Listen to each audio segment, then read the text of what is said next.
அனைவருக்கும் வணக்கம். இன்னைக்கு நம்ப இந்த வீடியோல என்ன பார்க்க போறோம்ன்னு பார்த்தீங்கன்னா, தமிழ்நாட்டுடைய முதலாவது பொருளாதார ஆய்வறிக்கையான 2024, 25 காலகட்டத்த தான் பார்க்க போறோம். அப்ப இதுக்கு முன்னாடி அவங்க பொருளாதார ஆய்வறிக்கை விடலையான்னு கேட்டீங்கன்னா, ஆமாங்க. இதுக்கு முன்னாடி நம்ம தமிழ்நாட்டுல வந்து பார்த்தீங்கன்னா, நம்ம தமிழ்நாட்டுக்குன்னு பொருளாதார ஆய்வறிக்கைலாம் விட்டுருக்க மாட்டாங்க. ஆனா இந்த வருஷம் தான் என்ன பண்ணியிருப்பாங்க, தமிழ்நாட்டுக்குன்னு ஒரு பொருளாதார ஆய்வறிக்கைய விட்டு, அது இந்திய பொருளாதாரத்த கூட நம்மளுடைய தமிழ்நாடு பொருளாதாரம் எந்த அளவுக்கு முன்னேறி இருக்கு அப்படின்ற ஒரு டேட்டா விட்டிருப்பாங்க. இது முழுக்க முழுக்க நம்மளுடைய காம்படிட்டிவ் எக்ஸாமுக்குன்னே ரெடி பண்ண ஒரு மெட்டீரியல்னே சொல்லலாங்க. ஏன்னா, இதில இருக்கிறது தான் நமக்கு அப்படியே அடுத்தடுத்து வரக்கூடிய மெயின் எக்ஸாமினேஷனுக்கு எல்லாமே அப்படியே ரிஃப்ளெக்ட் ஆகும். இப்போ எக்ஸாம்பிளுக்கு ஜூன் 15ஆம் தேதி வந்து பார்த்தீங்கன்னா, நமக்கு குரூப் 1 எக்ஸாம் வருதுங்களா? அதில 100% இப்ப நான் போடுற வீடியோல இருந்தே உங்களுக்கு ரிஃப்ளெக்ட் ஆகலாம். அடுத்து வரக்கூடிய குரூப் 4 எக்ஸாம், அடுத்து வரக்கூடிய குரூப் 2 எக்ஸாம் எல்லாத்தையுமே கன்ஃபார்ம் ரிஃப்ளெக்ட் ஆகும். ஏன் எஸ்ஐ எக்ஸாம்லயே கூட கேட்கலாங்க. ஸோ இந்த வீடியோக்குள்ள இப்ப போயிடுவோம். இந்த வீடியோல நம்ம டாபிக் வைஸ் என்னென்ன பார்க்க போறோம்ன்னு பார்த்தீங்கன்னா, இந்திய பொருளாதாரம் எப்படி போயிட்டுருக்கு? தமிழ்நாட்டு பொருளாதாரம் எப்படி இருக்கு? துறை வாரியான வளர்ச்சியும் பங்களிப்பும். துறை வாரியான இந்த முதன்மை துறை, 2ஆம் துறை, 3ஆம் துறைன்னு சொல்லுவோம் பார்த்தீங்களா? அந்த துறை வாரியாக நம்ம தமிழ்நாட்டு பொருளாதார ஆய்வறிக்கை என்ன சொல்லியிருக்குன்றதையும் பார்க்க போறோம். அடுத்து தனிநபர் வருமானம். ரொம்ப ரொம்ப முக்கியங்க. இது நமக்கு 10th புக்ல வந்து பார்த்தீங்கன்னா, தேசிய வருமானம்ன்ற டாபிக்குள்ள பக்காவா குடுத்து வச்சிருப்பாங்க. ஜிடிபினா என்ன? ஜிஎன்பினா என்ன? என்என்பினா என்ன? அப்படின்ற மாரி. அதேமாரி நமக்கு தனிநபர் வருமானம் என்னன்னு குடுத்துருப்பாங்க. அது இப்ப தமிழ்நாடுடைய கரண்ட் அஃபேர்ஸ் எப்படின்னு தான் பார்க்க போறோம். அடுத்து எப்பவும் போல நம்ம ஒரு வீடியோ அப்லோட் பண்றோம்னா, கடைசில 100% எக்ஸாம்ல எதிர்பார்க்கக்கூடிய நடப்பு நிகழ்வு கேள்விகள்னு ஆட் பண்ணுவோம் பார்த்தீங்களா? அதேமாரி இந்த வாட்டி ஒரு 5 கொஸ்டின் ஆட் பண்ணியிருக்கேங்க. ஓகே, ஃபர்ஸ்ட் டாபிக் உள்ள போயிடுவோம். இந்திய பொருளாதாரம். அந்த டாபிக்ல நம்ம என்ன பார்க்க போறோம்னா, மக்களின் வாங்கும் திறன் அடிப்படையில் உலகின் 3வது பெரிய பெரிய பொருளாதார நாடாக இந்தியா தான் இருக்கு. இது நமக்கு 11th எக்கனாமிக்ஸ் புக்கே குடுத்திருப்பாங்க. வாங்கும் திறன் அடிப்படையில 3வது பெரிய பொருளாதார நாடு எதுன்னு பார்த்தா, நம்ம தாங்க. விரைவான பொருளாதார வளர்ச்சி எட்டும் நாடுகளில் ஒன்றாக திகழ்கிறது. ஆமா. ரொம்ப ரொம்ப வளர்ந்து வரக்கூடிய ஒரு பொருளாதார நாடாக இந்தியா இருக்கு. இதுக்கு பெஸ்ட் எக்ஸாம்பிள் என்னன்னு பார்த்தீங்கன்னா, உலகில் உள்ள மிக வலிமை வாய்ந்த முதல் 5 பொருளாதார நாடுகள்ல இந்தியா இப்ப வந்து பார்த்தீங்கன்னா, 4வது இடத்துக்கு வந்திருப்பாங்க. ஃபர்ஸ்ட் நம்ம 5வது பிளேஸ்ல இருந்தோம். இப்ப நம்ம ஜப்பானுக்கு ஈக்குவலா 4த் பிளேஸ்க்கு வந்திருப்போம். இது எதிர்பார்க்கக்கூடிய வினானே சொல்லலாம். ஓகே. 2047க்குள் வளர்ச்சியடைந்த நாடாகும் என உயரிய இலக்கை கொண்ட இந்திய பொருளாதாரம் ஆமா. நம்ம நரேந்திர மோடி சார் என்ன சொல்லியிருப்பாருன்னு பார்த்தீங்கன்னா, நம்ம 2047க்குள்ள உலகின் மிகப்பெரிய பொருளாதார நாடாக இந்தியா வளர்ச்சியடைந்த பொருளாதாரம் அப்படின்ற ஒரு இலக்கு அடையிறது தான் நம்மளுடைய மோட்டோவாவே இருக்கும் அப்படின்ற மாரி சொல்லியிருப்பாங்க. கடந்த 4 ஆண்டுகளில் சராசரி வளர்ச்சி விகிதம் 8.2% அதிகரித்துள்ளது. ஆமா, இந்திய பொருளாதாரத்துடைய சராசரி வளர்ச்சி எவ்வளோன்னு கேட்டாங்கன்னா, 8.2% அதிகரித்துள்ளது. இது ரொம்ப ரொம்ப முக்கியமான பாயிண்ட்டுங்க. அடுத்து, மத்திய புள்ளியியல் மற்றும் திட்ட அமலாக்க அமைச்சகம் 2024, 25இல் நாட்டின் ஒட்டுமொத்த வளர்ச்சி 6.5% இருக்கும் என கணித்துள்ள நிலையில், அதாவது மத்திய புள்ளியியல் மற்றும் அமலாக்கத்துறை அமைச்சகம். இது ரொம்ப ரொம்ப முக்கியங்க. யாருங்க நமக்கு இந்த 6.5% பொருளாதாரம் அதிகரிக்க போகுதுன்னு சொன்னாங்கன்னு கேட்பாங்க. ஓகேங்களா? யாரு? மத்திய புள்ளியியல் மற்றும் திட்ட அமலாக்கத்துறை அமைச்சகம் 2024, 25இல் நாட்டின் பொருளாதார ஒட்டுமொத்த வளர்ச்சி 6.5% இருக்கும். ஓகே. அடுத்து என்னங்க சொல்லியிருப்பாங்க? உலக பொருளாதார கண்ணோட்ட அறிக்கையும். உலக பொருளாதார கண்ணோட்ட அறிக்கை இருக்கு பார்த்தீங்களா? அவங்களும் என்னதான் சொல்றாங்க? 2025, 26 காலகட்டத்தில் 6.5% இவங்களும் அதே தான் சொல்றாங்க. பார்த்துங்க. இப்ப நடப்பாண்டுலயும் நம்ம 6.5% தான்னு மத்திய புள்ளியியல் மற்றும் திட்ட அமலாக்க அமைச்சகம் சொல்லியிருக்காங்க. வரக்கூடிய வருடத்திலும் நம்ம எப்படி தான் இருப்போமா? 6.5% அளவுக்கு வளர்ச்சி இருக்கும் என யாருங்க கணித்திருக்காங்க? நம்ப உலக பொருளாதார கண்ணோட்டம். இது ரொம்ப ரொம்ப முக்கியங்க. ஓகே. அடுத்து, இந்தியாவின் ஒட்டுமொத்த உள்நாட்டு உற்பத்தியின் பங்களிப்பு விகிதங்கள் காலப்போக்கில் மாறிவிட்டன. ஆமா. இந்த வருஷம் ஒரு அளவு இருக்குன்னா, அடுத்த வருஷம் அதே அளவு இருக்குன்றது கன்ஃபார்மா சொல்ல முடியாதுங்க. அது காலத்துக்கு ஏற்ற மாரி மாறிட்டே வரும். ஓகே. 2011, 12இல் 20.18% இருந்த முதன்மை துறையின் பங்களிப்பு. அதாவது ஒரு 12, 10 வருஷத்துக்கு முன்னாடி நம்மளுடைய முதன்மை துறையின் பங்களிப்பு எவ்வளோ இருந்ததா? 20.18%. அதாவது இந்த விவசாயம் செய்யறது, மீன் பிடித்தல், சுரங்கம் தோண்டுதல் இதெல்லாம் முதன்மை துறைன்னு சொல்லுவாங்க பார்த்தீங்களா? அதில ஒரு 2011, 12 காலகட்டத்தில 20.18% தான் இருந்திருக்கு. ஆனா இப்ப 2024, 25இல் 15%ஆக சரிந்து விட்டது. இது ரொம்ப ரொம்ப முக்கியமானது. அப்போ முதன்மை துறை நமக்கு இப்ப எப்படி இருக்கான்? ஒரு மினிமம் ஆவரேஜா ஒரு 5% குறைஞ்சிருக்குன்னு சொல்லியிருக்காங்க. அந்த பெர்சன்டேஜ் எவ்வளோ குறைஞ்சிருக்குன்றத விட, ஆனா உண்மை தன்மையில கடந்த 10 டூ 12 ஆண்டுகளில் குறைஞ்சிருக்கு முதன்மை துறை. இது ரொம்ப ரொம்ப இம்பார்ட்டன்ட்ங்க. ஓகேங்களா? சரி ஓகே. அடுத்த பாயிண்ட்க்கு போயிடுவோம். இதேபோல் 2ஆம் நிலைத்துறையின் பங்களிப்பு 27.17% லிருந்து 26.2% வரை சரிந்துவிட்டது. அங்க முதன்மை துறை வந்து பார்த்தோன்னா 20 சம்திங் பெர்சன்டேஜ்லேருந்து 15ஆக குறைஞ்சதுன்னு பார்த்தோம். இங்க 2ஆம் நிலைத்துறைன்னு பார்த்தீங்கன்னா 27.17%லிருந்து 26.2%ஆக சரிந்துவிட்டது அப்படின்னு சொல்லியிருக்காங்க. மாறாக 3ஆம் நிலைத்துறையின் பங்களிப்பு 45.55லிருந்து 50.3%ஆக அதிகரித்துள்ளது. அப்போ ரொம்ப ரொம்ப இந்த பாயிண்ட் முக்கியங்க. அதாவது இந்தியால முதன்மை துறை, 2ஆம் துறை, 3ஆம் துறைன்னு இருக்கு. அதில கடந்த 10 டூ 12 வருஷமா ஃபர்ஸ்ட் 2 துறையுமே குறைஞ்சிருக்கு. 3ஆம் நிலைத்துறை மட்டும் என்ன ஆயிருக்கு? ஒரு ஆவரேஜா 4.5% இன்கிரீஸ் ஆயிருக்கு. ரொம்ப ரொம்ப இம்பார்ட்டன்ட்ங்க. ஓகேங்களா? ஓகே. வளர்ச்சியடைந்த பொருளாதாரம் என்ற இலக்கை எட்ட வேண்டுமெனில் இந்தியா தனது தொழில்துறை வளர்ச்சியை வலுப்படுத்த வேண்டும். இது ரொம்ப ரொம்ப முக்கியமாகும் பாயிண்ட்டுங்க. நம்ம மோடி சார் சொல்லியிருப்பார் பார்த்தீங்களா? 2047க்குள்ள வளர்ச்சியடைந்த பொருளாதாரமா இந்திய நாட்ட நாங்க எடுத்துட்டு வருவோம். அதுக்கு முக்கியமா என்ன பண்ணணுமா? தொழில்துறைய தான் நம்ம ஊக்குவிக்கணும் அப்படின்ற மாரி சொல்லியிருக்காங்க. இது ரொம்ப ரொம்ப ரொம்ப ரொம்ப முக்கியமான பாயிண்ட். குறிப்பாக வேலைவாய்ப்பு உருவாக்கத்திலும், தொழில்துறை மொத்த உள்நாட்டு உற்பத்தி உயர்விலும் முக்கிய பங்கு வகிக்கும் குறு, சிறு மற்றும் நடுத்தர நிறுவனங்களை ஊக்குவிக்க வேண்டும். ஆமாங்க. இந்த குறு, சிறு, நடுத்தர நிறுவனங்களுக்காகவே சென்ட்ரல் கவர்மெண்ட்டும் சரி, ஸ்டேட் கவர்மெண்ட்டும் சரி, அதிக விதமான நமக்கு ஸ்கீம்ஸ வந்து சொல்லிட்டே இருப்பாங்க. அதான் இந்த எம்எஸ்எம்இ ஆக்ட் இதெல்லாம் சொல்லுவாங்க பார்த்தீங்களா? அது எல்லாமே இதுக்குள்ள தாங்க வருங்க. ரொம்ப ரொம்ப இம்பார்ட்டன்டான பாயிண்ட். தயவு செஞ்சு ஒரு நோட்டோ, ஒரு ஏ4 ஷீட்டோ எடுத்து எல்லாம் நோட் பண்ணி வச்சுங்க. கன்ஃபார்மா எக்ஸாமுக்கு ரொம்ப ரொம்ப யூஸ்ஃபுல்லா இருக்குங்க. ஓகே. அடுத்த பாயிண்ட்க்கு போயிடுவோம். அடுத்து இப்பதாங்க ரொம்ப ரொம்ப முக்கியமான டாபிக் உள்ளயே வரும். தமிழ்நாட்டின் பொருளாதாரம். தமிழ்நாட்டின் பொருளாதாரம் கடந்த சில ஆண்டுகளாக குறிப்பிடத்தக்க வளர்ச்சியை கண்டு வருகிறது. ஆமாங்க. ஏன்னா நம்ம இந்தியால இருக்கக்கூடிய 28 மாநிலம் பிளஸ் 8 யூனியன் பிரதேசங்கள்ல நம்மளுடைய தமிழ்நாடு அனைத்து ஸ்டேட்டையுமே திரும்பி பார்க்குற அளவுக்கு ஒரு வளர்ச்சியில இருக்குன்னே சொல்லலாம். ஓகேங்களா?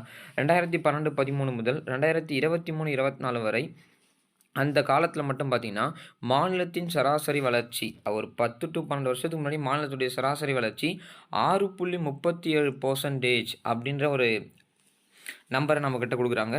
இது தேசிய சராசரியான 6.1%ஐ விட சற்றே 0.3 பாயிண்ட் 0.3% புள்ளி அதிகம். ரொம்ப ரொம்ப முக்கியம். என்ன சொல்றாங்க? கடந்த 10 டூ 12 வருஷத்துல தமிழ்நாட்டுடைய பொருளாதாரம் 6.37% இருக்க சொல்ல, இந்தியாவுடைய தேசிய சராசரி எவ்வளோதான்? 6.1%ன்னு சொல்றாங்க.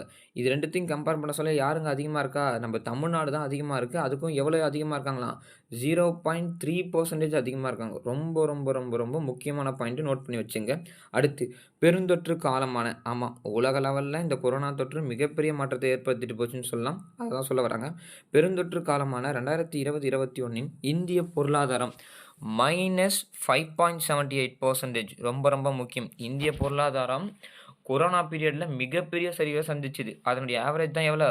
-5.78% சந்தித்த நிலையிலும் தமிழ்நாட்டின் பொருளாதாரம் 0.07% வளர்ச்சியை பதிவு செஞ்சிருந்தது.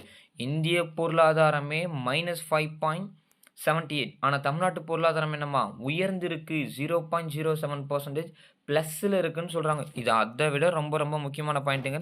நோட் பண்ணி வச்சுங்க. கன்ஃபார்மா ஸ்டேட்மெண்ட் கொஸ்டினா கேட்கறதுக்கு கூட ரொம்ப ரொம்ப சான்சஸ் இருக்கு. நீங்க வேணா நம்ம போடுற வீடியோல இருந்து கன்ஃபார்மா குரூப் 1 எக்ஸாம்ல என்ன ரிஃப்ளெக்ட் ஆகுதான்னு கூட செக் பண்ணீங்க. 100% ரிஃப்ளெக்ட் ஆகும். ஓகே. கடந்த 2 ஆண்டுகளாக தமிழ்நாட்டு பொருளாதாரம் 8.18% என்ற சராசரி விகிதத்தில் வளர்ந்துள்ளது. ஆமாங்க.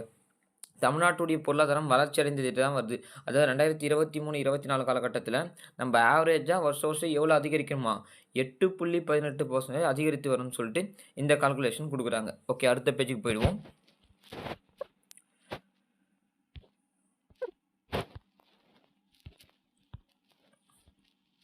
ஓகே. துறை வாரியான வளர்ச்சியும் பங்களிப்பும். அதான் நான் சொல்லியிருந்தேன் பார்த்தீங்களா? முதன்மை துறை, 2ஆம் துறை, 3ஆம் துறையில தமிழ்நாடு எந்த துறையில ரொம்ப ரொம்ப அதிகமா இருக்காங்க? இல்ல அந்த துறைகள்ல நடந்த மாற்றங்கள் என்ன? அப்படின்றது தான் பார்க்க போறோம். வாழை, தேங்காய், கிராம்பு சாகுபடியில் தமிழ்நாடு முன்னணி வகிப்பதுடன் பருத்தி, மஞ்சள், சோளம், நிலக்கடலை மற்றும் எண்ணெய் வித்துக்கள் உற்பத்தியிலும் முன்னணி வகிக்கிறது. நமக்கு ஸ்கூல் புக் டேட்டாலே குடுத்திருப்பாங்க. 11த் எக்கனாமிக்ஸ் தமிழ்நாடு ரிலேட்டடான டாபிக்ல. வாழையிலும், தேங்காய்லயும் யார் தான் முதல் இடத்துல இருக்காங்க? நம்ம தமிழ்நாடு தான் ஃபர்ஸ்ட்ல இருப்பாங்க. தேசிய வாழை ஆராய்ச்சி மையம் எங்க இருக்கு? நம்ம தமிழ்நாட்டுல இருக்கக்கூடிய திருச்சியில தான் இருக்கும். ஓகேங்களா? ஓகே. அடுத்து பருத்தி உற்பத்தியில ஸ்கூல் புக் டேட்டா படி யார் ஃபர்ஸ்ட்டு? மகாராஷ்டிரான்னு குடுத்துருப்பாங்க. சோளம்லாம் பார்த்து வச்சுங்க. அடுத்து நிலக்கடலை. நிலக்கடலை தேசிய நிலக்கடலை ஆராய்ச்சி மையம் எங்கெங்க இருக்கு? இது என்னுடைய கிளாஸ் ஸ்டூடண்ட்ஸ்க்கு பக்காவா சொல்லியிருப்பேன். நிலக்கடலை வந்து பார்த்தீங்கன்னா, நமக்கு ஜூனாகத் அப்படின்ற ஒரு பிளேஸ்ல தான் தேசிய நிலக்கடலை ஆராய்ச்சி மையம் இருக்கு அப்படின்ற மாரி சொல்லியிருப்போம். ஓகேங்களா? அரிசி உற்பத்தியில் ஸ்கூல் புக் டேட்டா படி யாருங்க ஃபர்ஸ்ட்டு? மேற்கு வங்காளம். அதே தான் இந்த பொருளாதார அறிக்கையும் சொல்லுது. அரிசி உற்பத்தியில் முதலிடம் யாரு? மேற்கு வங்காளம் தான்.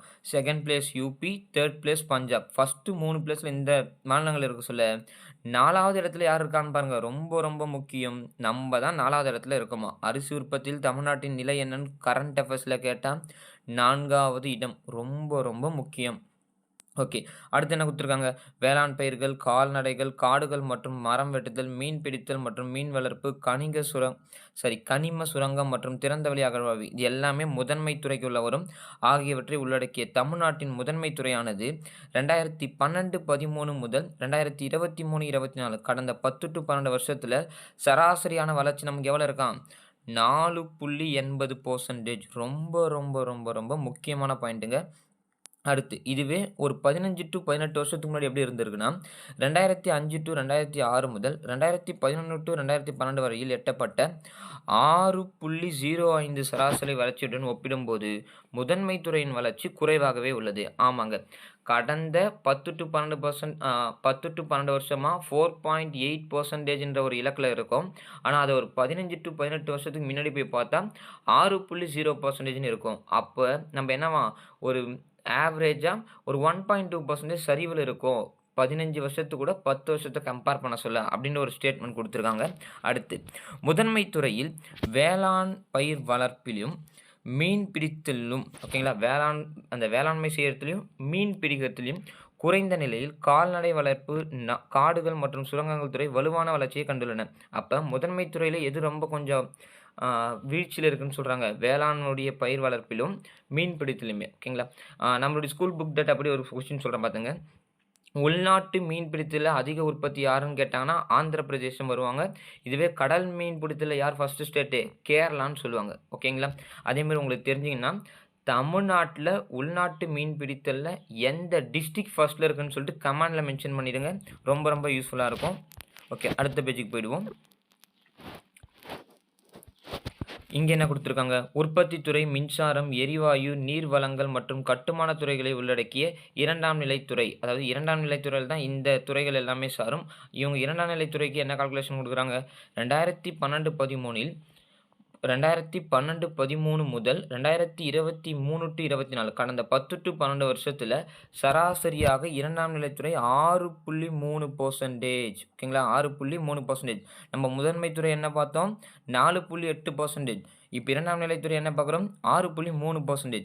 இருப்பினும் கடந்த 3 ஆண்டுகளில் ஆண்டுக்கு 8.65% என்ற விரைவான வளர்ச்சியை எட்டியுள்ளது. கடந்த 10 வருஷமா பார்த்தா 6.3%. இல்ல எனக்கு ரீசென்ட்டா இருக்கிறத சொல்லுங்க. 2023, 24, 25 காலகட்டத்தில எத்தன சதவீதம் வளர்ச்சி இருக்காம்? 8.65% என்ற அளவில் விரைவான வளர்ச்சியில இருக்கும். ரொம்ப ரொம்ப இம்பார்ட்டன்ட்ங்க. இது மாநிலத்தின் பொருளாதார நடவடிக்கைகளில் ஏற்பட்ட முன்னேற்றத்தை குறிக்கிறது. ஆமாம். குறிப்பாக இந்த துறையானது 2022-23 8.3% வளர்ச்சியையும், 2023 மற்றும் 24 கடந்த பொருளாதார ஆய்வறிக்கை, இப்ப கரண்ட்ல இருக்க பொருளாதார ஆய்வறிக்கை. இது 2த்தினுடைய டிஃபரண்ட் பாத்துங்க. 2022-23 8.3% வளர்ச்சியாம். 2023-24 9.2% வளர்ச்சியும் எட்டி வலுவான நிலைக்கு மீண்டிருக்கும். எந்த துறையில? 2ஆம் நிலைத்துறையில. கடந்த 2 வருஷத்துல பார்த்தா 8.3% இருந்தத 9.25% அதாவது வளர்ச்சி சராசரி வந்து பார்த்தீங்கன்னா 1% ஏறி இருக்குன்றத தெளிவா காட்டியிருக்காங்க. ரொம்ப ரொம்ப இம்பார்ட்டன்டான பாயிண்ட். அடுத்த டாபிக் வந்து பார்த்தீங்கன்னா, மொத்த மாநில உள்நாட்டு உற்பத்தியின் அமைப்பு முறை. இந்த மொத்த மாநில உள்நாட்டு அமைப்புல தமிழ்நாடு என்ன பங்கு குடுத்திருக்கு அப்படின்னு பார்ப்போம். தமிழ்நாட்டின் மொத்த மாநில உள்நாட்டு உற்பத்தியில் முதன்மை துறையின் பங்கு, அந்த முதன்மை துறையில மட்டும் பார்த்தீங்கன்னா, கடந்த 10 வருஷத்துல கடந்த 10 வருஷத்துல வந்து பார்த்தீங்கன்னா, கடந்த 10 வருஷம் இல்ல. அந்த 2011, 12ல வந்து பார்த்தீங்கன்னா, 12.11% இருந்த நிலையில் 2023, 24ல் 9.3%ஆக குறைந்துள்ளது. அவங்க என்ன சொல்றாங்க? 2011, 12 காலகட்டத்தில நம்முடைய முதன்மை துறையின் பங்களிப்பு 12% இருந்ததுங்க. ஆனா கடந்த பொருளாதார ஆய்வறிக்கையில 2023, 24ல 9.93%ஆக குறைஞ்சிருக்கு. 12லிருந்து 10 கிட்ட வந்துருச்சு. அப்ப 2% குறையுதுன்றத இந்த கால்குலேஷன் காட்டுது. ரொம்ப ரொம்ப இம்பார்ட்டன்ட். ஓகே 2வது முதன்மை துறை கம்மியா இருக்குன்னு சொல்றாங்க. 2ஆம் நிலை துறையின் பங்களிப்பு 33% ஆகும். பாருங்க முதன்மை துறைனா 9.93%. 2ஆம் நிலை துறையின் பங்களிப்புனா 33%. 2க்கு அப்புறம் 3 வருது. அப்ப 2ஆம் நிலை துறைனா 33%. 3ஆம் நிலை துறையின் பங்களிப்பு 46% ஆகவும் தொடர்கிறது. இந்த போக்கு அடுத்து வரும் ஆண்டுகளிலும் தொடரலாம். ஆமாம். என்ன சொல்றாங்க? முதன்மை துறையை விட 2ஆம் துறை அதிகம்ன்றாங்க. 2ஆம் நிலை துறையை விட 3ஆம் நிலை துறை ரொம்ப ரொம்ப அதிகம்ன்றாங்க. ரொம்ப ரொம்ப முக்கியங்க. முதன்மை துறைனா 9.93%. 2ஆம் நிலை துறைனா 33%. 3ஆம் நிலை துறைனா 46%. ரொம்ப ரொம்ப இம்பார்ட்டன்ட் பாயிண்ட். ஓகே அடுத்து போயிடுவோம். அடுத்து தனிநபர் வருமானம் மாநிலங்களுக்கு இடையேயான ஒப்பீடு. இதிலிருந்து 100% எக்ஸாமுக்கு கன்ஃபார்ம் எதிர்பார்க்கறாங்க கொஸ்டின். ஏன்னா அவ்ளோ நம்மளுடைய காம்படிட்டிவ் எக்ஸாமுக்குன்னே தமிழ்நாடு அறிக்கை விட்டா மாரி இருக்கு இந்த டாபிக் மட்டும். ஓகேங்களா? ஓகே. தனிநபர் வருமானம் தமிழ்நாடு எப்படி இருக்கு? அதுல தமிழ்நாட்டில இருக்க மாவட்டங்கள் எப்படி இருக்குன்னு பார்த்துப்போம். தனிநபர் வருமானத்தை பொறுத்தவரையில் நிகர மாநில உள்நாட்டு உற்பத்தி. ஓகேங்களா? தனிநபர் வருமானம் நிகர மாநில உள்நாட்டு உற்பத்தி கூட கம்பேர் பண்ணதுல 2022, 23ல் நாட்டின் பெரிய மாநிலங்கள் தமிழ்நாடு 4ஆம் இடத்தில் உள்ளது. ரொம்ப ரொம்ப முக்கியம். என்ன சொல்ல வராங்க? தனிநபர் வருமானத்துல பெரிய மாநிலங்கள்ல தமிழ்நாடுடைய பிளேஸ் என்னன்னு கேட்டாங்கன்னா 4த் பிளேஸ். கட்டாயமா எதிர்பார்க்கலாம். நோட் பண்ணி வச்சுங்க. மாநிலத்தின் தனிநபர் வருமானம் ரூபாய் 2.78 லட்சம். ரொம்ப ரொம்ப முக்கியம். 4த் பிளேஸ்ல இருக்க தமிழ்நாட்டுடைய தனிநபர் வருமானம் எவ்வளவுன்னு கேட்டாங்கன்னா 2.78 லட்சமாக உள்ள நிலையில் இந்தியாவின் தனிநபர் வருமானம் ரூபாய் 1.69 லட்சமாக தான் உள்ளது. நான் என்னுடைய கிளாஸ் பசங்ககிட்ட நான் எப்பவுமே இதை பத்தி தான் கேட்பேன். தமிழ்நாடு தனிநபர் வருமானத்தில் எத்தனாவது பிளேஸ் இருக்கு? கன்ஃபார்மா என்னுடைய ஸ்டூடெண்ட்ஸ் ஆன்சர் பண்ணிடுவாங்க. பிளஸ் அது எத்தனை லட்சமா இருக்கு? அதுக்குமே ஆன்சர் பண்ணிடுவாங்க. ஆனா இந்திய பொருளாதாரத்தை பத்தி சொன்னதில்ல. இந்த வீடியோல அவங்களும் பார்த்துக்கிட்டோம். ஓகேங்களா? அப்போ இந்திய பொருளாதாரத்துல தனிநபர் வருமானம் எவ்வளோன்னு பார்த்தீங்கன்னா 1.69 லேக்ஸா இருக்கு. ஆனா தமிழ்நாட்டு பொருளாதாரம் 2.78 லேக்ஸா இருக்கு. ஓகேங்களா? தமிழ்நாடு இந்திய அளவை காட்டிலும் 1.64 மடங்கு அதிகம். அதாவது இந்திய பொருளாதாரம் 1.69 தான். ஆனா நம்மளுடைய தமிழ்நாட்டு பொருளாதாரம் 2.78 லேக்ஸ். அப்ப இதனுடைய டிஃபரண்ட் எவ்வளோ இருக்காம்? நம்ம தமிழ்நாட்டு இந்திய பொருளாதாரத்தை காட்டிலும் எத்தனை மடங்கு அதிகம்ன்றத கட்டாயமா எதிர்பார்க்கலாங்க. பார்த்து வச்சுங்க. 1.64 மடங்கு. ரொம்ப ரொம்ப முக்கியம். தமிழ்நாடு இந்திய அளவை காட்டிலும் 1.64 மடங்கு அதிகம். ஓகே. அப்போ தனிநபர் வருமானத்துல எந்தெந்த ஸ்டேட்லாம் ஃபர்ஸ்ட் இருக்கு, செகண்ட் இருக்கு, தேர்ட் இருக்குன்றத கட்டாயமா தெரியணுங்க. அதுல தெலுங்கானா ரூபாய் 3.13 லட்சத்துடன் எவ்வளவு? 3.13 லட்சத்துடன் முதலிடத்திலும், கர்நாடகா ரூபாய் 3.04 லட்சத்துடன் 2ஆம் இடத்திலும். ஃபர்ஸ்ட் பிளேஸ் தெலுங்கானா 3.13 லட்சம். செகண்ட் பிளேஸ் கர்நாடகா 3.04 லட்சம். 3வது ஹரியானா 2.97 லட்சத்துடன். ஓகேங்களா? இந்த இடத்துல என்ன நம்பர் வரணும்னா 2.97 லேக்ஸ்ன்ட்டு வரணும். ஓகேங்களா? ஹரியானா 2.97 லேக்ஸ்ல 3வது பிளேஸ்ல இருக்காங்க. ஓகேங்களா? 4வது தான் யாரு? நம்மளுடைய தமிழ்நாடு 2.78 லேக்ஸ். இதுல இருந்து என்ன தெரியுது? இந்தியாவில் இருக்கக்கூடிய மொத்த மாநிலங்கள்ல டாப் 5ல 3 பிளேசஸ் யாரா தான் இருக்காங்க? தென் மாநிலங்கள் தான் இருக்காங்க. ஒண்ணே ஒண்ணு ஹரியானா மட்டும் வட மாநிலங்கள்ல போயிடுது. அது 3வது பிளேஸ்ல இருக்குன்றாங்க. ஓகேங்களா? 2022, 23ல் செங்கல்பட்டு மாவட்டத்தில் உச்சபட்ச தனிநபர் வருமானம். எந்த மாவட்டம்? செங்கல்பட்டு. ரொம்ப ரொம்ப முக்கியங்க. ஓகேங்களா? 2022, 23ல் செங்கல்பட்டு மாவட்டத்தில் உச்சபட்ச தனிநபர் வருமானம் 6.48 லட்சம். ரொம்ப முக்கியம். தமிழ்நாட்டுடைய தனிநபர் வருமானம்லாம் தெரிஞ்சிருக்குப்பா. சப்போஸ் கொஸ்டின் பேப்பர்ல தமிழ்நாட்டுல எந்த டிஸ்ட்ரிக்ட் தனிநபர் வருமானத்துல ரொம்ப அதிகமா இருக்குன்னு கேட்டாங்கன்னா செங்கல்பட்டு மாவட்டம் 6.48 லட்சம் கன்ஃபார்மா தெரியணும். அப்போ தமிழ்நாட்டுல ஹையஸ்ட்டா இருக்கிறது செங்கல்பட்டுனா, ரொம்ப லோவஸ்ட்டா யார் இருக்காங்கன்னு பார்த்தீங்கன்னா, திருவாரூர் மாவட்டம் ரூபாய் 1.48% தமிழ்நாட்டில் மிக குறைவான தனிநபர் வருமானத்தை கொண்டுள்ளது. ஓகேங்களா? அப்ப இதற்கு அடுத்த நிலையில்னா, செங்கல்பட்டுக்கு அடுத்த நிலையில யார் யார் இருக்காங்க பார்த்தீங்கன்னா, நம்ம காஞ்சிபுரம் இருப்பாங்க. சென்னை போன்ற மாவட்டங்கள் இருக்காங்க. எதற்கு அதிகமா இருக்கிறத்துல தான் காஞ்சிபுரமும், சென்னையும் வருங்க. கம்மின்னு நெனச்சுக்க போறீங்க. செங்கல்பட்டுக்கு அடுத்த நிலையில் காஞ்சிபுரம், சென்னை மாவட்டங்கள் இருக்கும். ஓகேங்களா?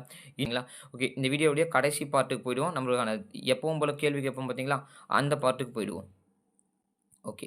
கடைசியா உங்களுக்கான நடப்பு நிகழ்வு கேள்விகள். இந்த ஆண்டு கட்டாயம் போட்டித் தேர்வில் எதிர்பார்க்கப்படும் வினாக்கள். நீங்க வேணாலும் நான் கேட்கிற ஒவ்வொரு வினாக்களுமே நோட் போட்டு கூட எழுதிட்டு வாங்க. கன்ஃபார்மா அடுத்தடுத்த எக்ஸாம்ல அது ரிஃப்ளெக்ட் ஆகிட்டே இருக்கும். ஓகேங்களா? இப்ப ஃபர்ஸ்ட் கொஸ்டின் என்ன பார்க்க போறோம்னு பார்க்கலாமா?